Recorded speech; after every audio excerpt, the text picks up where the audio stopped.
Fala, afiliados, vocês estão vivos? No vídeo agora nós vamos falar um pouquinho de filosofia da mente, a introdução ao estudo crítico da psicologia, essa obra do Antônio Gomes Pena, da editora Coleção Tempo e Saber.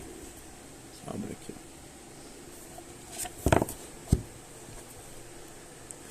Filosofia da mente é o título com que a Imago lança esta coleção de ensaios. O título inicialmente pensado foi outro, foi Filosofia da Psicologia. Optou-se, contudo, pelo primeiro. No subtítulo sugere-se que o texto compõe uma introdução crítica à psicologia e, efetivamente, ele cumpre essa função. De qualquer modo, o que nele predomina é um enfoque crítico-filosófico em cima de algumas questões básicas da psicologia. Dois capítulos introdutórios nos põem diante do problema da natureza das ciências humanas ou sociais e da natureza do conhecimento psicológico. São temas indiscutivelmente básicos e imprescindíveis. Logo, algumas questões relacionadas com a razão aparecem propostas, discorrendo-se ainda sobre o problema da consciência e alienação. As questões mente-corpo e mente-sociedade são resumidamente apresentadas como centrais, insistindo-se no sentido da reversibilidade ou reciprocidade das influências exercidas. O problema da historicidade dos processos mentais ganha espaço, exemplificando-se a temática com o estudo da formação da autoimagem como função de um contexto histórico-cultural. A presença de Scheller era aqui bem explicitada, tanto quanto no capítulo sobre a percepção do outro. O problema do inconsciente cognitivo é focalizado, sublinhando-se sua fundamentação metafísica e sua história. A fenomenologia da linguagem de Merleau-Ponty é recordada. O livro encerra-se com uma abordagem das contribuições de Gibson no domínio da percepção, centradas no conceito de affordance, e uma apreciação sobre a teoria da ação em que se concede destaque à contribuição de Searle. O autor é professor emérito da Universidade Federal do Rio de Janeiro e chefe do Centro de Pós-Graduação em Psicologia do ISOP da Fundação Getúlio Vargas. Tem outras obras, Outras obras do autor: Percepção e Aprendizagem, Percepção e Realidade, Comunicação e Linguagem, Linguagem, Personalidade e Terapia, Introdução à História da Psicologia Contemporânea, Aprendizagem e Motivação, História das Ideias Psicológicas, Introdução à Psicologia Cognitiva, Cognitivismo, Consciência e Comportamento Político, História e Psicologia. Continuidade aqui no nosso estudo, a nota prévia acerca da natureza das ciências, A reflexão a meus filhos Edna e Lincoln e a minha mulher Marion. A reflexão centrada nos conceitos básicos com que opera a ciência constitui o que se denomina de filosofia da ciência. Isso significa que a filosofia da ciência delimita com muito rigor o seu espaço e não trabalha com questões factuais.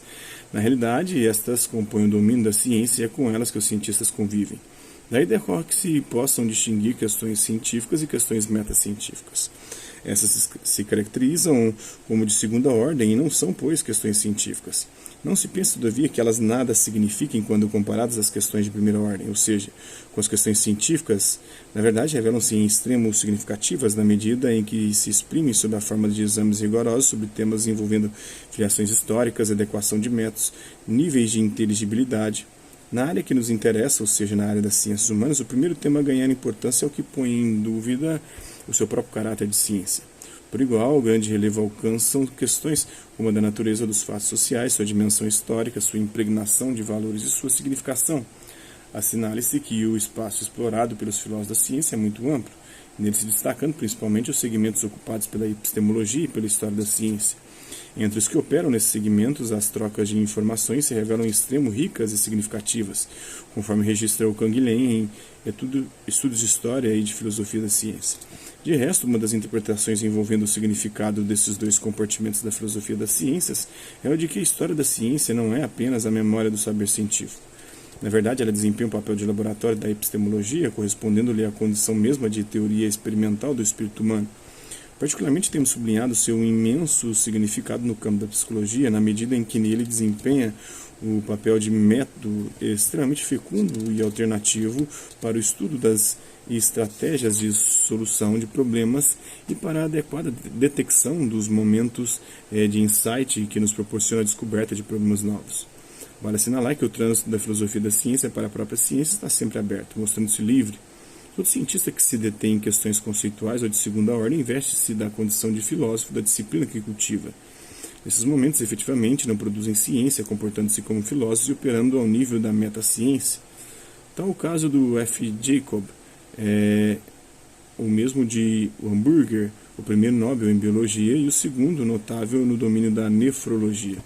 Hamburgo, inclusive, foi em 1984 encarregado pela Academia de Ciência de organizar um encontro entre filósofos e cientistas, do qual resultou a excelente obra intitulada A Filosofia das Ciências Hoje, editada pela Gautier Villars. Pois o título deste volume indica seu espaço próprio. Neles estão discutidos no domínio da metaciência alguns temas da mais alta relevância para os que se dedicam à psicologia. Sob certos aspectos, inclusive, pode-se considerá-lo como uma introdução ao estudo crítico dessa disciplina. Nesse sentido, prolonga a temática desenvolvida nos 3 últimos livros que publicamos, ou seja, em Introdução à Psicologia Cognitiva, Cognitivismo, Consciência e Comportamento Político, e em História e Psicologia. Acerca da natureza das ciências humanas. Dados muito significativos sobre a natureza das ciências humanas e, obviamente, sobre a das ciências físico-naturais, derivam-se da própria história da ciência.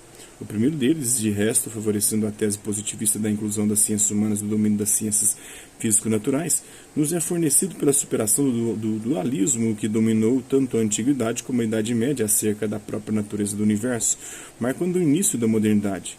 Sobre ele nos detivemos em nossa História das Ideias Psicológicas, de 1981, quando escrevemos: a modernidade caracteriza-se por uma profunda ruptura com o pensamento anterior, o antigo e medieval. Na verdade, define-se pela emergência de um tipo de saber que rompe com os padrões que se fixaram com os gregos.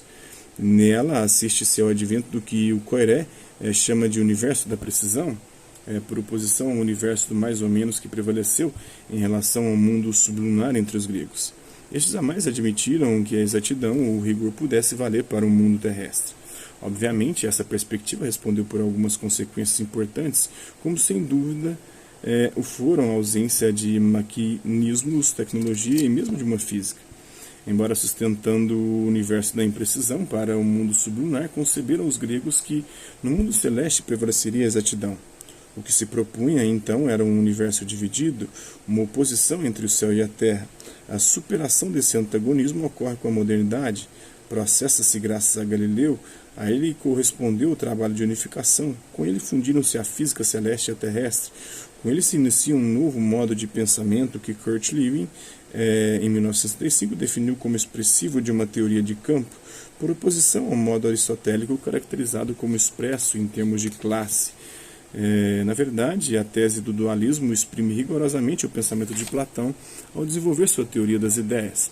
Somente em relação a elas caberia a episteme por oposição aos objetos que integram o mundo terrestre que apenas justificariam a doxa.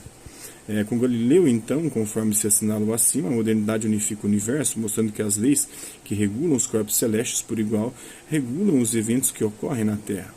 Claramente, essa tese prenuncia uma igual superação do dualismo envolvendo o mundo dos objetos e o mundo humano, sustentando-se, então, que o tipo de regularidades causais dominantes em um marcariam sua presença no outro.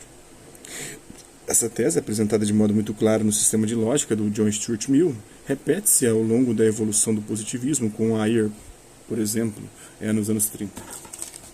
Pensei um pouquinho dessa obra, Filosofia da Mente, uma introdução ao estudo crítico da psicologia, do Antônio Gomes Pena. Espero que vocês tenham gostado do vídeo. Quem curtiu, dá um like. Quem não curtiu, dá um dislike. Quem se interessar pelo conteúdo do canal, é só se inscrever, ativar o sininho e guardar os próximos vídeos e as próximas notificações. Deixe também seus comentários, no que você tem achado dos vídeos, sugestões de temas e assuntos para serem abordados em vídeos posteriores. E colabore com o nosso canal, compartilhe os nossos vídeos e ajude-os a chegar ao número de pessoas possíveis. Eu gostaria aqui de agradecer aos 447 inscritos no nosso canal, agradecer também aqueles que outro por conta de um conteúdo ou outro passam por aqui, deixando sua visualização, seu like, seu dislike, seus comentários, e aqueles que compartilham os nossos vídeos, compartilham o nosso canal, seja aqui nas plataformas no YouTube e outras redes sociais. No mais, é isso aí. Hasta la vista, babies, e até a próxima.